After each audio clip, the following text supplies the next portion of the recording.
So if you've been in the Division community, you know I'm all for Tom Clancy's The Division 3. Like there is no other game that I would rather see developed than a Division 3. However, some people have been skeptic for a while that a game like this will be a reality simply because they've been watching Ubisoft very carefully.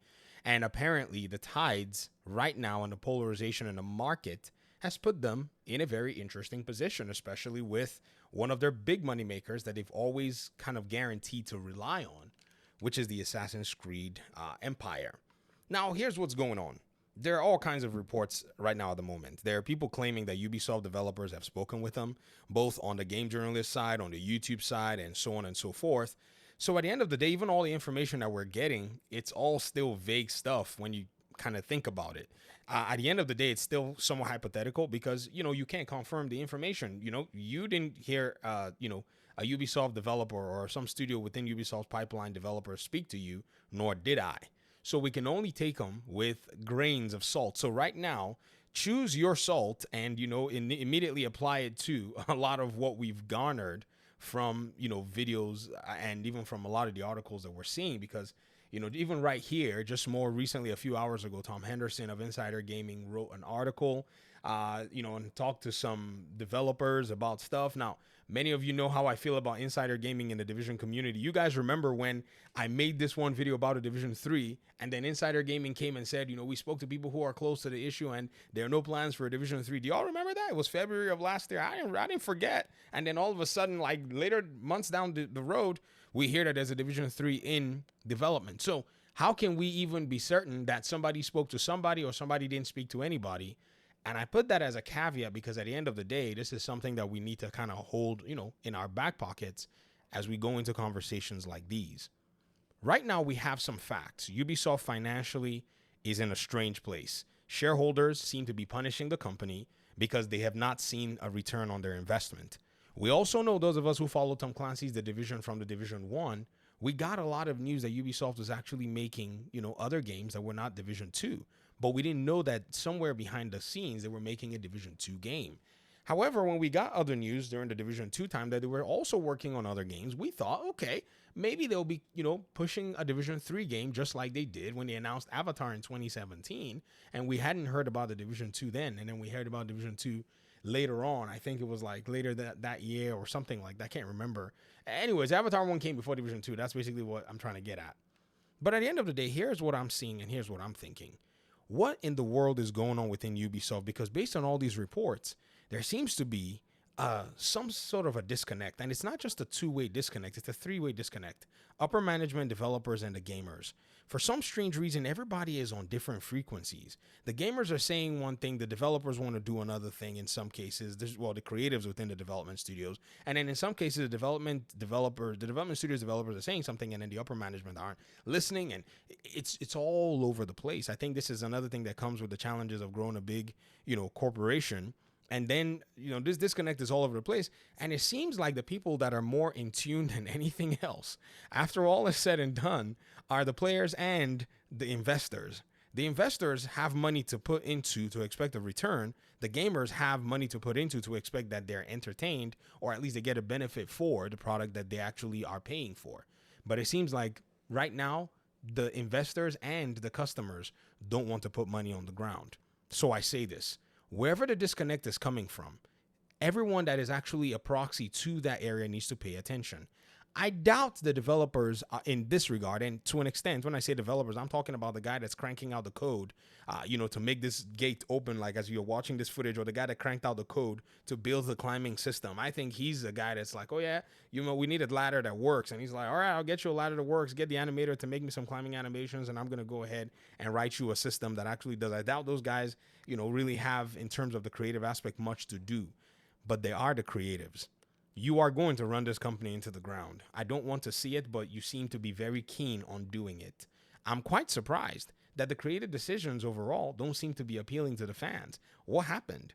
Are the reports about some kind of a, power struggle within the studios, are they true? Is something going on where people who are not competent enough are starting to take on roles that they're not suited for? Are they abandoning, say, a lot of the ideas and a lot of people who come with some of the best ideas rather than, take on their ideas? Are they going with other people who they think are going to be representative of the audiences that they're trying to appeal to? What in the world is going on? Because if all this continues to go on, if all this continues to, chug along, we may not see a Division 3, or we may see a subpar Division 3 that is not representative of the kind of game that we would like from this particular pipeline. And even now, Ubisoft is now taking Massive into a whole different, area where they're now making these single player experiences. Now, again, for those of you who like single player games, there's nothing wrong with that. Ubisoft has an entire pipeline with almost 20,000 people, and they make a diverse amount of games. Okay, so please go play Assassin's Creed or something. This video is geared towards a Division centric audience, which we all know and accept that the Division is a live service game, that the plug might get pulled one day and we never see we've accepted that reality and that possibility. So I'm speaking to this audience here. So what in the world is going on?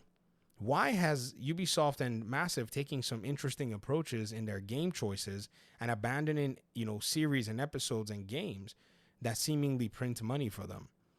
There's a report that I heard, and this is supposedly a report that came from somebody who talked to a Ubisoft developer, right? And they said somewhere in Massive, when they were trying to pitch the Star Wars game, they pitched it as a Division style game. Many of you remember that when the Star Wars Battlefront debacle was going on, Battlefront 2 debacle in 2017 with EA, with the loot boxes, there were so many conversations within the Division community where some of us were wishing that Massive would make a Star Wars game that played like the Division, where we ran around with blasters, where we had like all kinds of cool stuff, and we just created like, this cover-based shooter Star Wars game where we fought like all kinds of, elements and enemies within the Star Wars universe, and we thought it was just a cool dream at the end of the day. Apparently, there's a report that said that pitch actually did go get out there, but it never was approved simply because of the ambition, and instead it decided that the game scope should be smaller. I have no idea who Middle Earth Shadow of whatever this particular idea, because I don't know if you all know, Middle Earth Shadow of War and Shadow of Mordor was actually designed to be, I think, an elf as the main protagonist. It wasn't supposed to be a ranger, but some execs were like, no one's going to want to play as an elf. I don't know who actually did not let this idea go forward, but I think that would have probably been a much more neutral game that had the objective of making all kinds of, it would have printed so much money. And I think Ubisoft, Massive, and even Disney themselves would have been fine at the end of the day. But looking right now at Star Wars Outlaw sales, it just has not been worth the time for that development studio to make a game of that caliber. So again, back to the basics, or at least try not to get bankrupt before you make this Division game, I guess, or get this game out as quickly as possible because there's fire on the mountain, run, I guess, because all of what's going on right now is so interesting at the end of the day. I remember when I made this video, and I can't forget the video. Some actor in bad faith came out here and started putting some weird comments saying that, these are some dog whistles and whatever. And I blasted them and told them that was their final warning. If they said one more word, I was going to block them from the channel. Because, again, y'all know, man, we started the Division when we were young men. Now most of us are grown. We have very little patience for stupidity and tomfoolery. So I basically gave them a piece of my mind in the most polite way. And they deleted their comment and they ran away. There seems to be a lot of bad actors that do not want to foster true, genuine conversations about what's going on. I think these folk are probably proxies that have somewhat infested the studios out there. And to be very honest, they seem to be causing more problems than actually creating a genuine, a genuine atmosphere for conversations to go forward, for good ideas to thrive and flourish that benefits all parties involved. Party A, investors; Party B, developers; and Party C, gamers. However you want to put it. I guess I'll put it investors first, gamers second, and then developers third. However you want to chime it. the one thing everybody benefits from is the success of a game.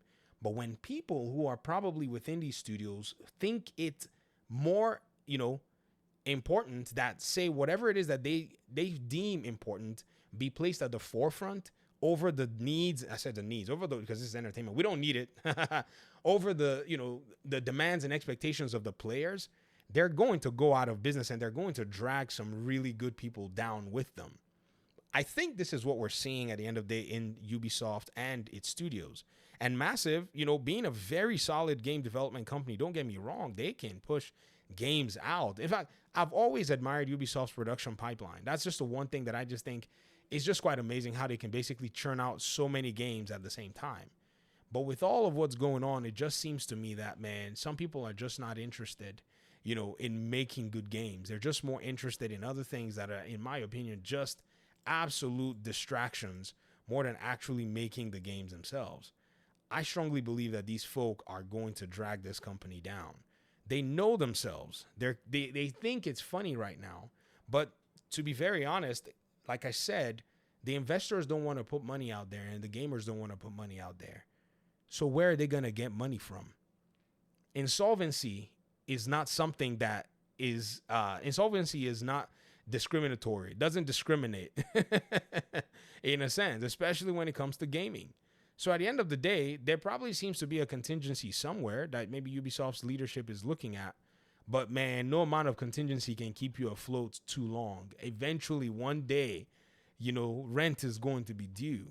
So what needs to happen is priorities need to be set, and priorities need to be set right. If Ubisoft is coming in with a Division 3 game, they need to ensure that the problems from Division 2 are not even smelled. Like you must not get a whiff of any of the problems the Division 2 faced. Lack of, engaging content, bugs that were, left abandoned for many years, issues and challenges in terms of their content pipeline, and all kinds of crazy things. And community management that just did not seem coherent as the game started to dwindle down, where they just left everybody in limbo. When, if you actually think about it, the version of this game in China is getting some really innovative stuff. I don't know if you guys saw, the MMO PvE DZ that the Chinese version of the Division has, that the, international version does not have. All of these little discrepancies that you're seeing because the lack of support is not necessarily there. I just think these things need to be taken away, and, they need to watch very carefully not to make those mistakes. If not, their audience is going to leave them hanging, just as they left their audience hanging all these years. Okay, that's my little rant. Thanks so much for watching the video. Let me hear your thoughts in the comment section. Appreciate you guys' time and audience, and hopefully we'll talk pretty soon in another one. Peace out.